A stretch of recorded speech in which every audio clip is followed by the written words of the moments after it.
안녕하세요. 음악과 미술작품으로 성경을 이해하는 유튜브 채널 바이블 아치입니다. 이 시간은 교회력과 절기 2부로 그리스도의 탄생과 순환 관련 절기로 대강절, 유월절, 무교절, 초실절에 대해 알아보겠습니다. 1단계 그리스도의 탄생 관련 절기를 요약해보면 교회력 시작은 성탄 4주 전부터 4주간 대강절 1, 2, 3, 4주가 지켜지고 성탄절을 맞게 되죠. 그리고 우연하게 수전절이 성탄절과 같이 시작하여 일주일간 지켜지고 그리스도의 탄생 8일 만에 할례가 이루어지고 탄생 12일째 동방박사의 경배로 예수님이 처음 보여주신 사건을 기념하여 1월 6일 주연절을 지키고 탄생 40일 만에 성전 봉헌을 기념하여 2월 2일을 성촉절로 지키게 되죠. 대강절 또는 대림절을 아드벤트라고 하며 교회력이 시작하는 첫 절기로 성탄 4주 전 그리스도의 오심을 기다리는 절기로 오실 예수님을 온전히 맞기 위해 참여와 순종을 통해 자신을 돌아보는 기간이죠. 대림절은 4주간 지키는데 첫 2주는 그리스도의 재림으로 하나님 나라의 완성에 대한 기대를 하게 되고 다음 2주는 그리스도의 탄생을 맞이하는 기대와 감사로 그리스도가 오실 성탄절을 준비하며 지키는 절기죠. 작가와 제목이 다른 4개의 작품 속의 불빛들이 대강절의 4개의 주를 상징하고 있는데 좌측 상단은 수태오지를 묘사하고 있는데 수태를 전하는 천사의 불빛이 대림절 첫 주 희망을 상징하고 있고 오른쪽은 탄생인데 베들레헴의 아기 예수의 빛은 대강절 2주 신앙심을 상징하고 있고 대각선 방향에 목동들이 피어놓은 불이 대림절의 3주 기쁨을 상징하고 있고 천사가 목동들에게 예수님의 탄생을 알리고 있는데 천사의 불빛이 대림절 4주 평화를 상징하고 있죠. 즉 대림절 4주간은 희망, 신앙심, 기쁨, 평화로 오실 그리스도를 맞을 준비를 하며 지키는 기간이 되죠. 수전절은 히브리어로 하누카라 부르고 키브슬레월 즉 12월 25일부터 일주일간 지키는 절기인데 성경이 침묵한 구약과 신약의 중간기에 다니엘의 예언대로 헬라의 압제하에서 유다 가문의 마카베우스 중심으로 봉기하여 이스라엘은 주권을 회복하고 70년간 독립된 국가 지위를 누리게 되죠. 그래서 가장 먼저 성전을 회복하여 정화하고 재봉헌한 사건을 기념하여 수전절을 지키게 되었죠.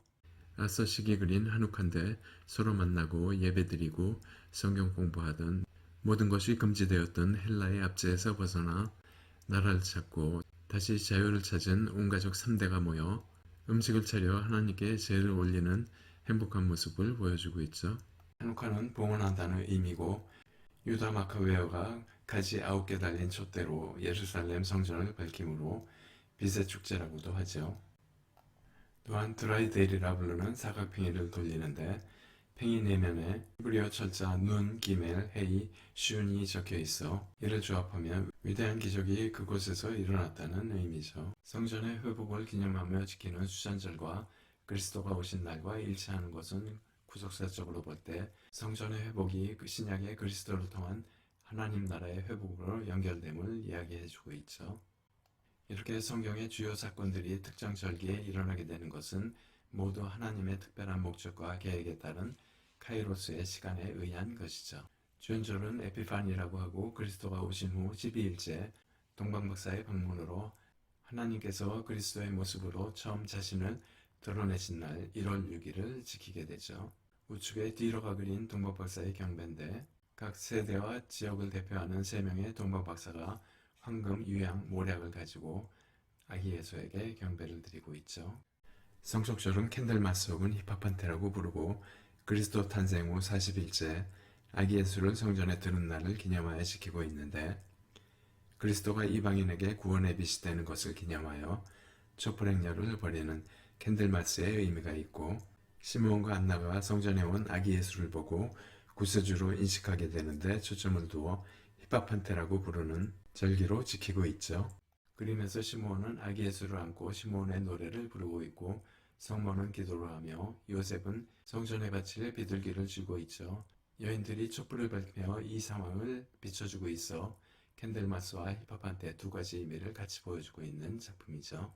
불임절을 부르는 푸림은 제비, 운명의 의미로 바사의 포로로 끌려갔던 대부분의 이스라엘인들이 귀환했지만 일부 바사에 남아 터를 잡고 있는 상황에서 아하수에로 왕 때 하만이 이스라엘 민족을 몰살시킬 날을 제비 뽑아 결정한다는 계략을 이스라엘 여인으로 왕비가 된 에스더와 모르드게가 저지하여 민족을 구한 날을 아달월 3월 14일 15일을 기념하는 절기죠.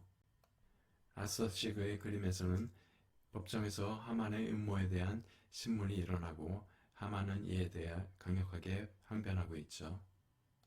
뒤쪽에 아하수에로 왕이 에스더 어깨에 손을 얹고 보호해주고 있죠. 바이블 아츠는 보고 들으며 즐기는 성경을 추구합니다. 바이블 아츠가 여러분들께 도움이 되고 앞으로도 기대가 된다면 구독, 좋아요, 알람 설정 꾹 눌러주시고 댓글도 부탁드립니다. 여러분들의 관심은 제가 더 나은 콘텐츠를 제작하는데 큰 동기부여가 됩니다. 감사합니다.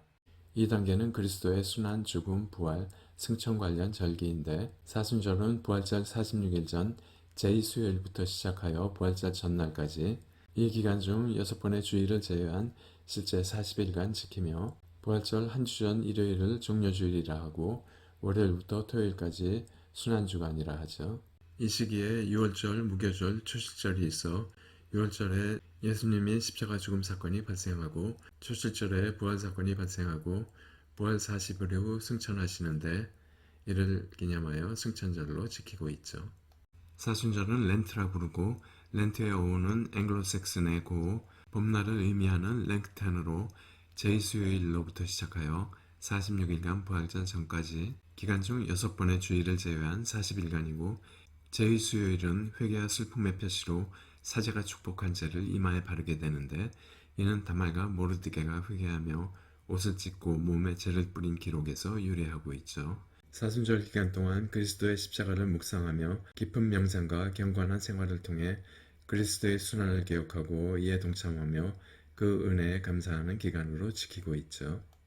사순절의 마지막 한 주간 주일을 종료주일이라 하고 월요일부터 토요일까지 순환주간으로 지키는데 종료주일에 예수님이 예루살렘에 입성하시고 순환주간 동안 성전 정화, 마지막 설교, 마지막 만찬, 겟세마네 기도와 잡히셔서 순환을 당하시고 십자가형을 판결받으셔 성금요일날 십자가에 못 박혀 죽으시고 토요일날 무덤 속에 계시죠. 6월절은 히브리어로 페샤크라고 부르고 니산월 즉 4월 14일 출애굽시 장자재앙 사건을 기념하는 레위기에 가장 먼저 나오는 이스라엘의 중요한 절기죠. 출애굽시 과거의 하나님을 생각하며 가나안에서 현재의 하나님께 감사를 표시하고 흩어져 있던 식구들이 모두 모여 함께 집안과 몸을 정결케 하고 누룩 없는 떡과 쓴 나물, 포도주 등 음식을 준비하며 함께 나누며 지내는 절기죠. 아서식이 그린 6월절 만찬 모습인데 온 가족이 정장을 하고 6월절 만찬에 앞서 성경을 함께 읽으며 여인들이 준비한 음식을 나누고 있죠. 우측에 샤갈이 그린 6월절 양을 먹는 이스라엘인들인데 출애굽시 어린 양의 피를 문설주에 발라 장자를 치는 하나님의 10번째 재앙을 피해갈 수 있었음을 허공에 칼든 천사가 식탁 위에 어린 양을 보고 그냥 지나쳐버리는 모습으로 묘사를 하고 있죠.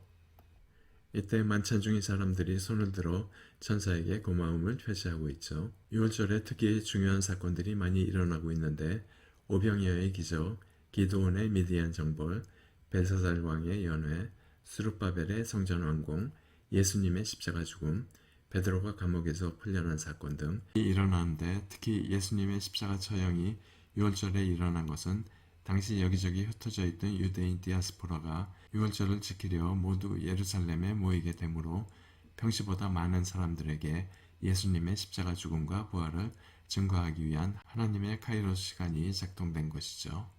무교절은 6월절 다음 날부터 일주일간 지키게 되는데 누룩 없는 빵을 먹으며 첫날과 마지막 날은 성회로 모이고 일을 하지 않고 일주일간 매일 화제를 드리도록 하며 칠칠절 초막절과 함께 레위기에 기록된 유대의 3대 명절 중 하나로 지켜지고 있죠.